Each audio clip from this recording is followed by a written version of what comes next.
Boa noite, pessoal, sejam todos bem-vindos ao nosso segundo vídeo de hoje, quando eu falo aqui pra vocês que os caras estão sentindo, que estão desesperados, que estão batendo cabeça, não estão sabendo lidar com a virada da maré. Eu não tô exagerando. Hoje o Lula estava participando de um evento e deu uma bronca homérica no Haddad e em outros ministros na frente de todo mundo, pagou geral. Isso não é atitude de líder. Eu vou trazer o vídeo aqui pra vocês e a gente comenta. Vai cair e não vai demorar. Antes disso, outras matérias. A primeira é essa no canto da tela. O que aconteceu, pessoal? Vamos recapitular aqui, vamos voltar um pouquinho no tempo. Quando o Alexandre de Moraes mandou prender, né, o Daniel Silveira, de acordo com a Constituição, ele não poderia ter sido preso, né? Inventaram lá um flagrante permanente virtual, uma coisa insana, né? A internet, a dependência física do STF, aquela atividade dos ministros, né? Em um dado momento, o oficial de justiça foi entregar uma intimação ao Daniel. E aí o Daniel foi e ligou para o Arthur Lira, que naquela época já era presidente da Câmara dos Deputados. Tá? E o Lira aconselhou o Daniel Silveira a descer e receber o documento. E disse, é melhor para você receber diretamente do que ele entregar para o seu advogado. Tá? No final das contas, isso foi um grande erro e contribuiu demais para que o Daniel fosse preso.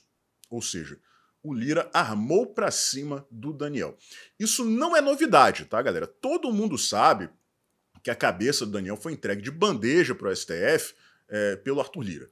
A prova disso é que pouco tempo depois, a temperatura na casa, né, já tinha mudado, a própria relatora do caso, da prisão do Daniel, a deputada de Goiás, Magda Mofato, né, disse, olha, prometeram pra gente que o Daniel só ficaria preso por uma semana. Ela tá errada até hoje, nunca vou perdoar essa mulher por isso, nem ninguém que votou a favor da prisão do Daniel, né?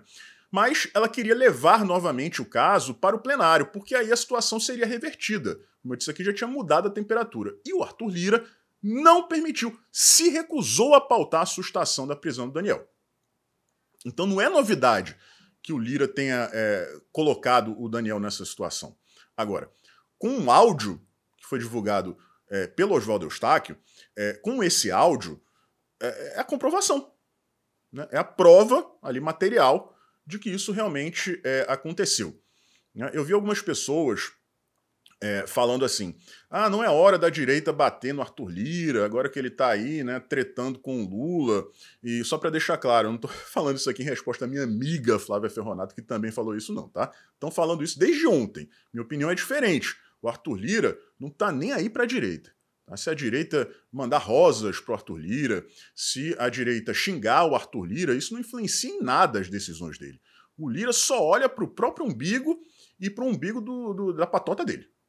Ele só defende interesses pessoais. Qualquer coisa que ele venha fazer com o Lula ou contra o Lula daqui para frente, independe da movimentação da direita. Tá? Então, é isso, tá aí. Uma prova de que o Arthur Lira, presidente da Câmara dos Deputados, que deveria proteger os seus pares, atuou ali de maneira covarde para enquadrar o nosso querido Daniel. Tá aí, até hoje, sofrendo com essa injustiça. Ô Lira, a tua dívida acaba de triplicar, tá? Porque as suspeitas fortíssimas se confirmaram. Tudo bem que você só olha para o próprio umbigo, mas tenta, né, corrigir esse teu erro aí o mais rápido possível. Petrobras vai ajudar a cobrir rumbo do governo. Quando a gente defende privatização, galera, tem muita gente da esquerda que critica, por exemplo, o preço da Vale, né, quando ela foi privada. O Fernando Henrique entregou a Vale, preço de banana, troco de pão. O preço é o que menos interessa. Quando você privatiza uma empresa, você está se livrando, galera, de um enorme cabide de emprego, uma estrutura que não poderá mais ser usada como moeda de troca, apesar da esquerda até hoje, né, deitar e rolar em cima da Vale, apesar de ser uma empresa privada hoje, né, mas você está enfraquecendo a estrutura, né, você está enfraquecendo o aparelhamento que a esquerda promove no Brasil. Tá? Então, o ideal é sempre você privatizar. A Petrobras, né, com esse monopólio, que alguns dizem que não é monopólio, né, mas na minha opinião é monopólio, de algumas etapas do processo de produção e distribuição de combustíveis, sem isso aí, ela não sobrevive 3 meses no mercado. 3 meses. Tem que privatizar. Tem que ter competição em todas as etapas da produção até a entrega. Só assim o povo vai se beneficiar. Porque a situação da Petrobras, eu falava isso lá na época do governo Bolsonaro, quando se cogitava a possibilidade da privatização. Toda vez que a Petrobras dá lucro, a gente não vê a cor do dinheiro, não tem o benefício, vocês não vão ver. Petrobras dá lucro de não sei quantos bilhões. Petrobras se valoriza não sei quantos bilhões. Cadê que baixa o preço dos combustíveis na bomba do posto de combustível? Nunca baixa. Agora, toda vez que a Petrobras dá prejuízo ou desvaloriza, quem banca somos nós. E agora tá aí, a empresa vai ser usada para cobrir rombo do desgoverno. Tem que privatizar tudo. Não tem outra saída, tá? E para vocês verem, né, como a situação é injusta, é descabida, a gente vai ter que cobrir, né, a Petrobras vai cobrir o rombo do governo. Enquanto isso, os ministros do Lula já gastaram 8,5 milhões de reais com viagenzinha.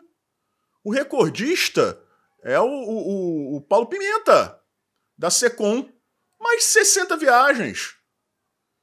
E a gente tem que ficar bancando isso. Ah, mas eles foram por conta própria? Não, o próprio Lula mandou os ministros viajarem para fazer política. É a velha política de volta. É a velha política de volta com o PT. Aí o que acontece? Rombo, e quem é que banca? A gente. Porque quem banca o prejuízo da Petrobras? Somos nós. Se os acionistas vão ter prejuízo por causa disso, nós vamos bancar, como sempre bancamos. Então é um governo irresponsável, inconsequente, que não pensa no povo. Alguém achava que seria diferente, gente. Alguém achava. É muita ilusão, né? E vejam só, os caras, eles acham realmente que eles têm procuração para mentir indiscriminadamente, né? O Zé Disseu teve a cara de pau de dizer que o governo do PT, o governo Lula, é de centro-direita. De centro-direita, ô Zé Disseu? Meu filho, não é possível, Daniel, que você acha que alguém vai acreditar nisso, Zé Disseu. Por favor, não faz isso, não envergonhe seu filhinho, Cachinhos Dourados. Não faz isso. Eu vou ler aqui a declaração dele para vocês. Lula montou um governo de centro-direita. Falo isso e ficam indignados no PT. Mas é exigência do momento histórico e político que vivemos. Acredito que Lula não optou pela polarização ideológica. Não, ele nunca fomentou isso, um anjinho. O Brasil está assim por causa de discursos como o que foi feito ontem no Rio de Janeiro, mesclando fundamentalismo religioso com ataque a um jantar com a Janja e com o Lula. Quem adivinhar o que foi ameaçado ontem, o que foi atacado ontem? Claro, né, pessoal? Coringa à democracia. E chamando apoio da direita internacional e americana. Vamos lá, quer dizer então que na cabeça do Zé Dirceu, né, o pai do Cachinhos Dourados, o governo do Lula é de centro-direita e o é por causa do Bolsonaro. Por causa do fundamentalismo religioso e dos ataques à democracia, como aqueles que aconteceram ontem em Copacabana. Tem que agradar a direita internacional, a direita americana. Zé Disseu, a direita americana é direita internacional também. Tá? É direita internacional também. É um discurso tão estapafúrdio, uma declaração tão imbecil, que me leva a acreditar que o Disseu tá mais gagado que o Lula. Pô, cara...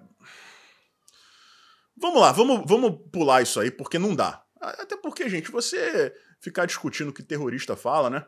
É um cara que deveria estar na cadeia e foi condenado 4 vezes, né? E outro dia estava participando de cerimônia no Congresso, né? É o fundo do poço, definitivo.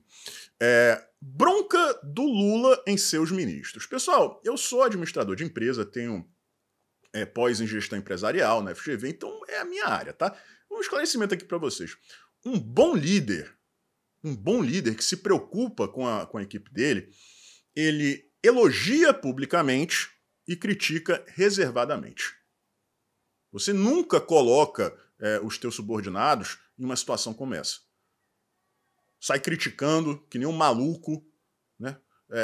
Na frente de todo, humilhando o teu subordinado na frente do Brasil inteiro, nesse caso aqui. Isso aí é coisa de gente despreparada. Ou então, senil, com demência, ou então que já chutou o raio do balde, não tá nem aí, não quer governar, só quer viajar e fazer bagunça, tá? Vamos ver o vídeo aí, rapidinho, é curtinho. Num país em que o partido do presidente só tem 70 deputados, vem 513. Só tem 9 senadores em 81. Isso significa que o Alckmin tem que ser mais ágil, tem que conversar mais, o Haddad tem que, sabe, ao invés de ler o livro, ele tem que perder algumas horas conversando no Senado, na Câmara. O Wellington, o Rui Costa passa uma parte do tempo conversa com bancada A, com bancada P. É difícil, mas a gente não pode reclamar, porque a política é exatamente assim. Ou você faz assim, ou não entra na política. O Lula, pessoal, ele parou no tempo, né? Ele tá lá em 2004, 2005, talvez até antes do mensalão, né? Quando a corrupção, o modus operandi do PT ficou, né? Foi exposto para o Brasil inteiro. Ele quer que o Fernando Haddad resolva os problemas da economia indo para dentro do Congresso conversar com o deputado e senador. Cobra a mesma coisa do Rui Costa. Lula, o problema não é a ausência de diálogo, não é o Fernando Haddad lendo um livro ao invés de conversar com o Centrão, por exemplo.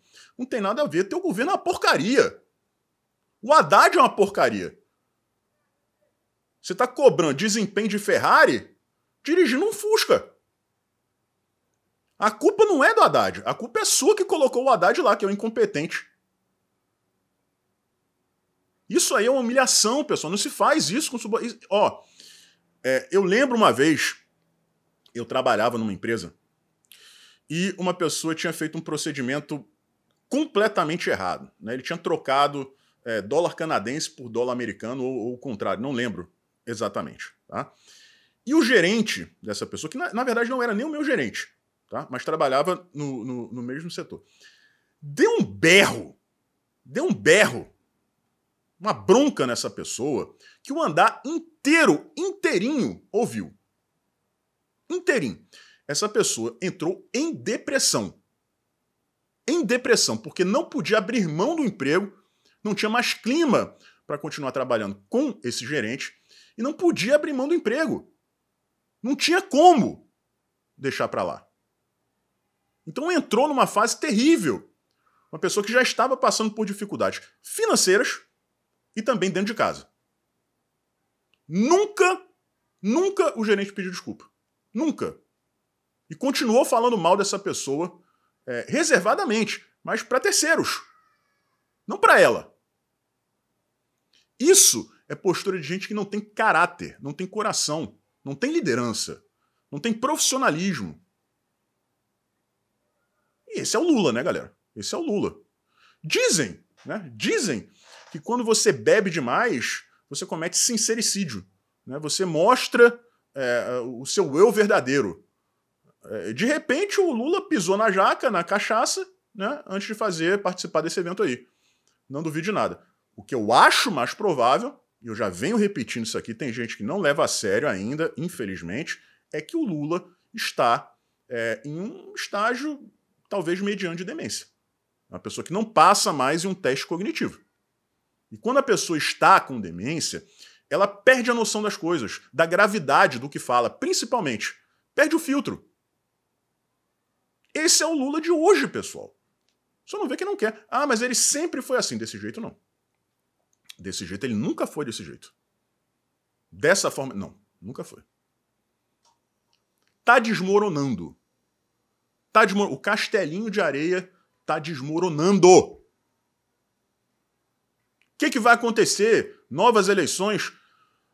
O ideal seria novas eleições, ainda mais diante de tudo que a gente tem visto, as denúncias do Elon Musk, mas a gente sabe que Brasília não funciona como deveria funcionar. Então o mais provável é que o Lula caia e o Geraldo Alckmin assuma. vai dar um ar de semi-normalidade ali, né, porque ele é uma pessoa mais equilibrada, vai dar uma maquiada na situação, né, recobrar um mínimo de estabilidade política, e o Lula vai para o ostracismo, né, de onde ele nunca deveria ter saído. Aliás, ele nunca deveria ter saído da cadeia.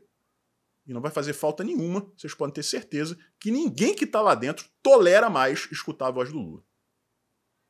Um forte abraço e a gente se vê por aí.